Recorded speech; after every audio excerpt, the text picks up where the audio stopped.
Coming up today, the South Korean Navy fires warning shots after a North Korean patrol ship crossed the maritime border into the south.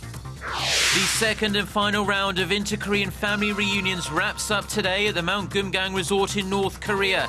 Both sides say they want to help the families stay in contact. Plus, leaders from several European countries hold emergency talks to try and find a common position on the refugee crisis. Stay tuned for these stories and more.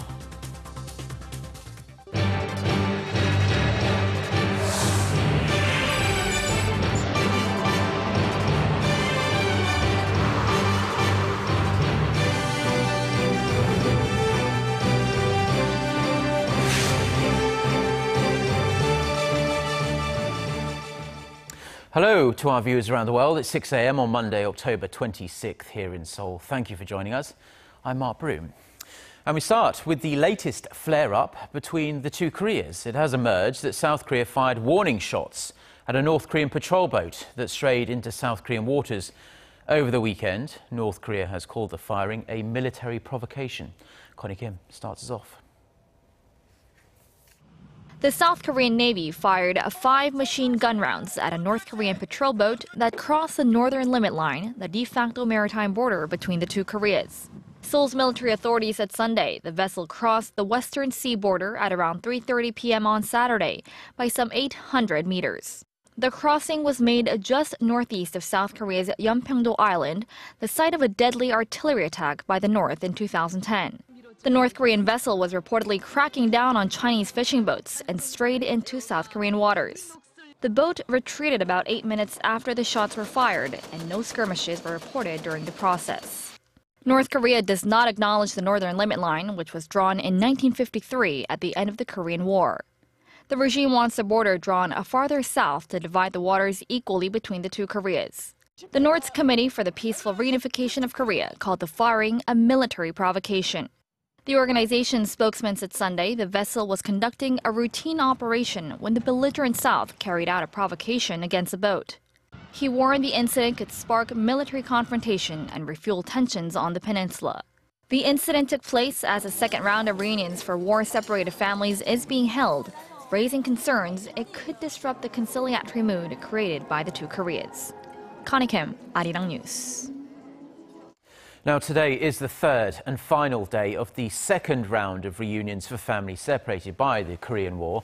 Koreans from both sides of the border have been seeing their loved ones for the first time in over 6 decades. Our Unification Ministry correspondent Song Ji-son has more on another emotionally charged day. The second day of the reunion event started with a private session for the families on Sunday morning, their only time away from the authorities and the media. The families had a chance to share gifts they prepared for their loved ones, like the flower shoes that 98-year-old Kyoahn had promised his 2 daughters before being sent away to the North Korean army. 저도 뭐 아주 어렸을 때서부터 아버지가 나중에 돌아가시더라도 니네 누나들한테 예쁜 신발하고 옷감 하나는 꼭 좀 해주라고 그렇게 말씀하셨어요. These families have waited and waited. And for this 93-year-old mother, it might be too late. 약간의 치료가 되다 보니까 그때 도둑에서 왔고 울면서 왜 여태까지 너는 나를 안 찾아왔느냐. 그래서 1년에 한 번 정도 와야 되지 않느냐. 그러시면서 우시더라고요. 그럴 때 그 가슴 그 복받침이 되는 거는 참 진짜 다들 눈물흘리면서 그랬는데요. 그러다가 바로 또 치매기가 있으시면서 누구냐 이런 식으로 보실 때 그 The family had their last meal together, with the mother wearing the scarf presented by her North Korean son, but she kept asking who her son and the people with him were. All of the reunion events, except for the private session on Sunday, took place under the watchful eye of their North Korean hosts.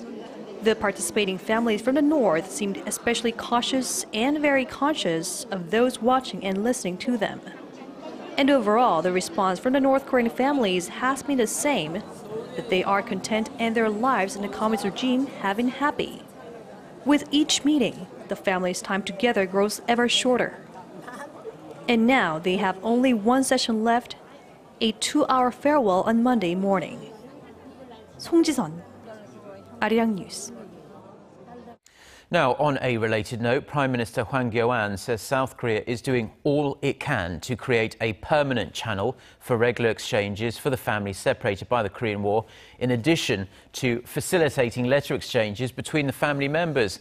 Speaking with South Korean reporters at Mount Kumgang on Sunday afternoon, the chairman of North Korea's Red Cross also said Pyongyang is hoping to do the same and will work towards these goals with its southern counterparts after this round of reunions is complete. Now, both said trust between the two countries is crucial in achieving their goals. Now, in domestic political news, President Park Geun-hye has tapped a former journalist as the new spokesperson for the presidential office of Cheongwade. The position goes to Jung Yong-guk. The job had been vacant for around 3 weeks after Jung's predecessor, Min Kyung-wook, stepped down to run in next year's general election. President Park also named Yuk Dong-in, a spokesman for the Financial Services Commission, as the new head of the presidential office's press center. That post was left vacant for more than 1 month after Yuk's predecessor stepped down, also to run in the general election. European Union and Balkan leaders have been holding an emergency summit on the refugee crisis. The talks, called by European Commission President Jean-Claude Juncker, included the leaders of 10 EU countries plus the leaders of Albania, Serbia and Macedonia.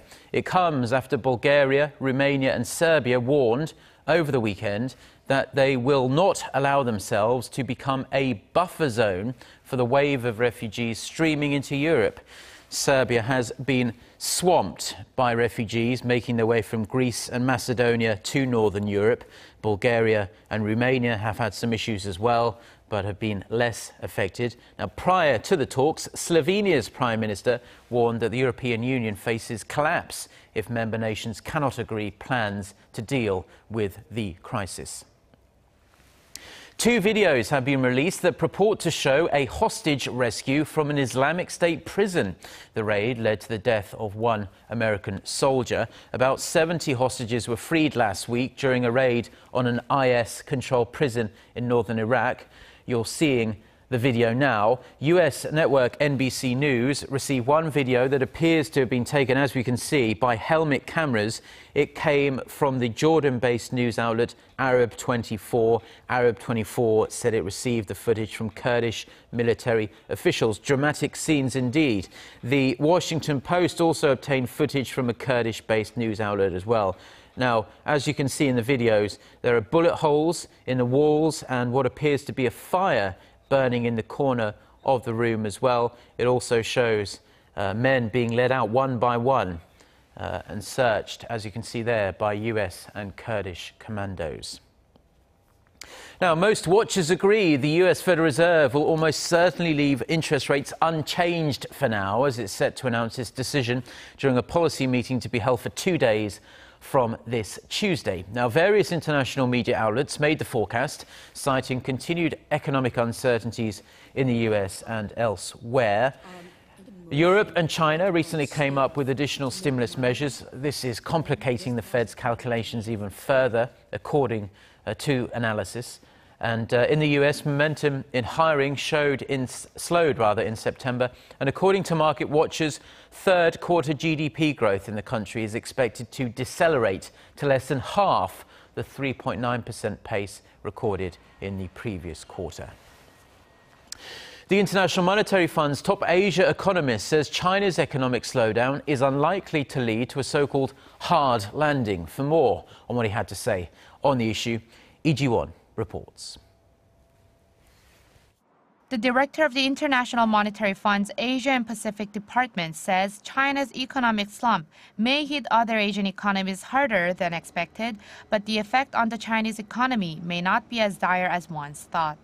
In an interview with the Wall Street Journal on Saturday, Lee Chang-yong said a 1 percentage point decrease in China's growth could bring about a 0.8 percentage point decrease in the GDPs of many Asian countries, and that the effects are much worse than expected. He also said, however, that a slump in the manufacturing sector is not enough evidence that China will have a hard landing, because the slowdown in manufacturing will be offset by a surge in the services sector. Yi said that despite the overcapacity problem in the manufacturing sector, other parts of China are growing, including shipping and retail. He cautioned Beijing against relying too much on monetary policy to stimulate growth, saying that a failure to do so will eventually lead to an overcapacity problem and credit expansion. That, he says, could delay necessary structural and governance reforms. The senior IMF official said the crucial issue, however, is whether China can properly manage the transition with its current system of governance.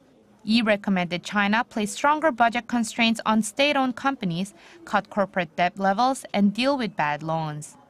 이지원, Arirang News. Now, mobile payment system Samsung Pay has topped the 1 million subscriber mark. Samsung Electronics also says the average number of daily transactions has topped 100,000 since launching in Korea on August 20th. Convenience stores, department stores, supermarkets, cafes and restaurants were the top transaction venues. The company adds that Samsung Pay has the potential to be accepted at approximately 30 million merchant locations worldwide thanks to its magnetic secure transmission technology. Now, this technology, called MST, allows buyers to make payments by holding a smartphone near a traditional card reader, regardless of whether the terminals support near-field communication, the technology that allows for wireless data transfers and is compatible with older magnetic card readers. Now, if you've been to Korea, you'll know how many coffee shops dot the streets these days, so it should come as little surprise, really, that the country's coffee imports have hit a record high. The Korea Customs Service says Korea imported roughly 102,000 tons of coffee and coffee beans through September, a 3.2% increase from last year. And that translates to roughly $416 million, a 9% increase from 2014. Last year, Korea imported a record amount of coffee since the country began keeping track of the number back in 1990, and even that record is said to be broken before the year is up. A memorial hall honouring one of Korea's most revered independence fighters, An Jung-geun, has become a new attraction in the northeastern Chinese city of Harbin. The number of accumulated visitors since its opening in January last year is estimated to have surpassed the 200,000 mark. The memorial hall, located at Harbin Railway Station, displays photos and other materials on An's life and his patriotic deeds. It also shows the spot where he killed the then Japanese Prime Minister Hirobumi Ito in October 1909 in protest of Japan's colonial designs over the Korean peninsula. The memorial, maintained by the Harbin municipal government, is open for the public to enjoy for free. Now, more than 900 world-leading experts are gathered in Abu Dhabi for the biggest brainstorming event in the world. Dubbed the Summit on the Global Agenda, the goal is to set the agenda for Davos 2016. Our Moon Gun-young takes us there. Abu Dhabi. Signified in an array of stunning skyscrapers and endless sandy beaches, it's almost impossible to imagine that this was once nothing but wind-blown desert sand dunes. In just 30 years' time, the country has undergone a profound transformation at a pace almost unmatched by that of anywhere else in the world. And here in a city with a unique mix of Arabian charm and cosmopolitan sophistication is where the world's largest brainstorming event is taking place.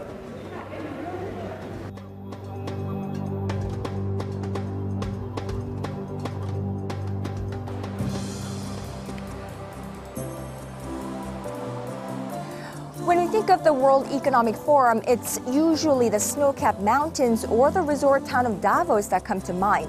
But the agenda for Davos are set here at the Summit on the Global Agenda, held roughly 3 months prior to the winter meeting.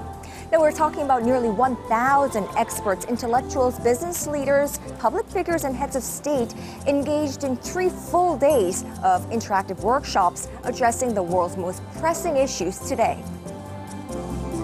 Pressing issues ranging from economic growth and social inclusion to the future of the internet and gender parity. The And the purpose of this meeting is to bring together the finest minds in the world and get them together to come up with ideas and solutions and pathways forward. And these will get discussed in Davos at our annual meeting in January. And the whole idea there is all the leaders will then take them forward and they'll become projects and initiatives that actually hopefully make a big difference. Taken individually, these challenges illustrate the magnitude of the task the world faces. Looked at collectively, they demonstrate the complexity. Finding solutions that not only address these challenges, but do not exacerbate others will require creativity and a fresh look at the way we approach problem solving. And just how do we do that? By joining in on the debate. 문건영, Arirang News, Abu Dhabi.